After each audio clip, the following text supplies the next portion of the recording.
Bonjour et bienvenue sur Sobrecrate. Aujourd'hui, on va suivre Bachelard dans une sorte de descente en cascade à l'intérieur de l'inconscient scientifique. D'abord l'obstacle animiste où la vie déborde partout, puis le mythe de la digestion où le réaliste se révèle mangeur. Enfin le mythe de la génération où la libido investit la connaissance, surtout dans l'alchimie. L'enjeu pour Bachelard reste le même que dans la psychanalyse du réaliste. Montrer que ce que nous prenons pour des évidences naturelles, la vie, la digestion, la génération, sont en réalité des schèmes affectifs, des mythes qui se protègent sur le monde et viennent faire obstacle à l'objectivité.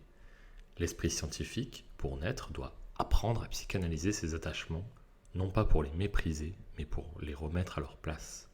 Bachelard commence par un problème très ciblé comme l'intuition de la vie qui tend spontanément à envahir toutes nos représentations. Comment a-t-elle pu resserrer sur son domaine propre au point de laisser la physique et la chimie respirer par elles-mêmes ? Il ne s'agit pas pour lui de trancher une fois pour toutes la question du vitalisme en biologie. Ce qui l'intéresse, c'est un phénomène beaucoup plus précis. La manière dont la vie, pensée comme évidence claire, générale, lumineuse, a été utilisée pour expliquer des phénomènes qui ne relèvent pas du vivant. Là où la phénoménologie physique devrait décrire des phénomènes matériels, mesurables, définis par leurs conditions d'apparition. On voit surgir une science qui part d'un objet privilégié, le vivant, et souvent notre propre corps, et qui voudrait tout comprendre à partir de là. C'est cette inflation de la vie en principe universel que Bachelard appelle un fétichisme de la vie. La vie n'est plus seulement un domaine d'étude, elle devient une espèce d'idole explicative. Comme toute idole, elle rassure plus qu'elle n'éclaire. L'obstacle animiste, c'est cette tendance profonde à prendre la vie comme clé universelle, à partir de laquelle tout le reste doit se laisser déchiffrer. Cet obstacle devient vraiment visible quand la vie se change en mots magiques. Dans la fameuse lettre à Watson, par exemple, on propose de rebaptiser l'électricité vivacité, et d'en faire un feu vital qui explique à la fois les phénomènes physiques, moraux et médicaux. Le vieil homme qui pompe la vitalité d'un enfant en dormant près de lui, comme la chaleur qui se communique d'un corps à l'autre. La vigueur, la santé, la jeunesse, tout se retrouve amené à une même vivacité circulante. Au lieu de distinguer soigneusement des phénomènes, on les colle tous sous un même mot valorisé. Vie, vivacité, feu vital. Et l'animisme atteint son maximum avec le théâtre physiologique du galvanisme, expliquer le vivant par l'électricité. Le corps devient appareil de mesure ultime, anthrascope ou métalloscope vivant. On provoque des lueurs en mettant le zinc sur la langue et de l'argent dans le rectum. On imagine des armatures rectales pour ranimer les noyés. On note les picotements, les nausées, les souffrances. Ici, le détecteur qu'est le corps vivant est tellement chargé de valeur qu'il impose ses images aux phénomènes qu'on prétend étudier. La mesure se transforme en drame et l'on fait plus de physiologie fantasmatique que de physique expérimentale. Avec le prochain chapitre, le mythe de la digestion, Bachelard descend d'un cran. De la vie en général à la vie vécue de l'intérieur, à travers la fonction la plus intime qui soit, celle de digérer. Digérer, ce n'est pas seulement transformer des aliments, c'est vivre une expérience de possession absolue. Ce que je mange devient à la fois à moi et en moi. D'où sa formule, le réaliste est un mangeur. Pour lui, le réel d'abord, c'est ce qui se mâche. C'est ce qui tient au ventre, ce qui se laisse assimiler. Cette expérience fonde ce que Bachelard appelle une avarice animiste. L'inconscient valorise ce qui peut être gardé, stocké à l'intérieur. On le voit bien par exemple dans l'article de Bouilly de Diderot. Sous couvert d'arguments pseudo-physiologiques, Diderot dénigre les aliments trop mous, trop pâteux, accusés d'obstruer, d'engendrer des vers. Ce que Bachelard repère, c'est un dégoût rationalisé de ce qui ne tient pas. Ce qui ne résiste pas sous les dents, inquiète l'avarice animiste, qui aime le consistant, le solide, ce qui donne le sentiment d'une bonne possession. À partir de là, l'estomac devient un modèle explicatif, il est le roi des viscères. Il inspire toute une série d'analogies. Enfin, la même logique se retrouve dans la valorisation des excréments. Les crottes de chien, l'eau distillée de bouse ou d'urine, tout un arsenal de déchets qui devient pharmacothéologie du bas. Surmonter la répugnance devient alors un mérite, et ce mérite réclame une récompense.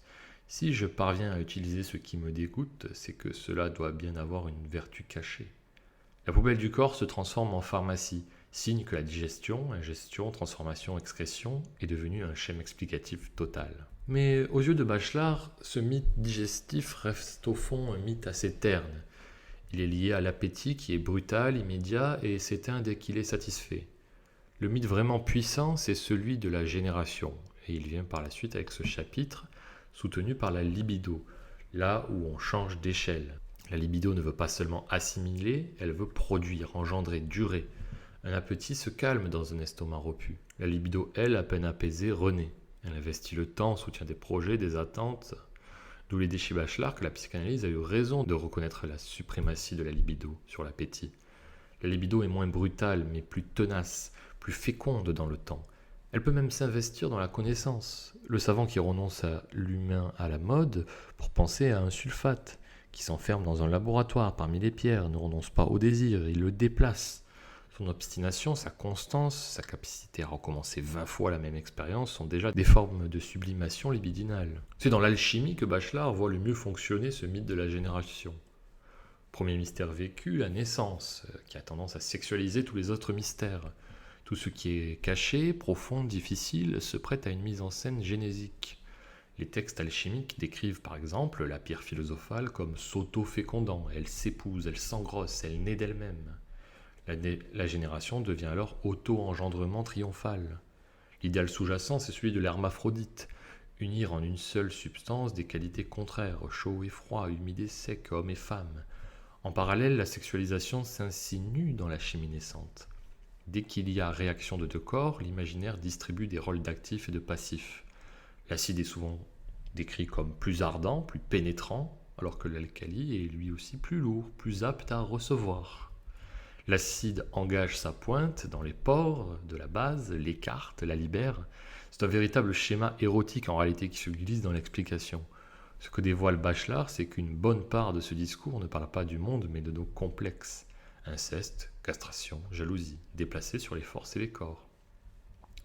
Dans le dernier mouvement, ces motifs se condensent dans une grande analogie de la terre nourricière et mère. La terre, après la terre ventre qui digère, voici la terre matrice qui engendre. La mère devient matrice, ces tempêtes l'équivalent de troubles de conception. La putréfaction n'est plus fin, mais passage obligé d'une nouvelle génération. Le noir prépare le blanc. Dans un tel cadre, le couple germe-semence prend une importance énorme. Le germe est conçu comme concentration de puissance pure, et cette logique déborde rapidement la biologie. Bachelard conclut qu'une seule psychanalyse complète de l'inconscient scientifique peut éclairer ce mélange. Il faut comprendre comment la libido se change en volonté de puissance sur les choses, en magie de domination parfois compensatoire. Le geste magique, la peur, le remède, tout un théâtre de la puissance et de l'impuissance se projette sur les substances. Psychanalyser l'inconscient scientifique, c'est apprendre à reconnaître ce théâtre pour que la terre, les germes, les forces redeviennent des objets d'étude et non des acteurs de nos fantasmes. Avec ces 3 chapitres, obstacle animiste, mythe de la digestion, mythe de la génération, Bachelard complète la leçon du psychanalyse réaliste. Après l'attachement possessif à la substance, il met à nu nos attachements vitaux. Fétichisme de la vie, avarice digestive, libido de la génération. La vie, la digestion, la sexualité ne sont pas seulement des thèmes biographiques, ce sont des obstacles épistémologiques. Ils fournissent des images, des valeurs, des mythes qui se déguisent en explications scientifiques. Vitaliser les minéraux, cuisiner les métaux, sexualiser les forces, rêver une terre-mère éternellement féconde. Partout, les désirs humains prennent la parole sous forme de causes naturelles. La leçon pour l'esprit scientifique est tranchante. Tant qu'on ne psychanalyse pas cette imagerie, on prend nos appétits pour des lois et nos fantasmes pour des forces. Sortir de ces mythes, ce n'est pas devenir froid ou désincarné, c'est accepter que le réel n'a pas pour mission de nourrir nos sentiments de vie, ni de garantir notre puissance. La réalité n'est ni un organisme cosmique, ni un grand estomac, ni un ventre maternel. C'est un champ de phénomènes à construire, à isoler, à mesurer, à mettre à l'épreuve. Reconnaître nos mythes, c'est la condition pour pouvoir enfin faire de la science, sans cesser pour autant d'être des vivants. Merci d'avoir écouté Sobrecrate. À très vite pour un prochain épisode. Au revoir.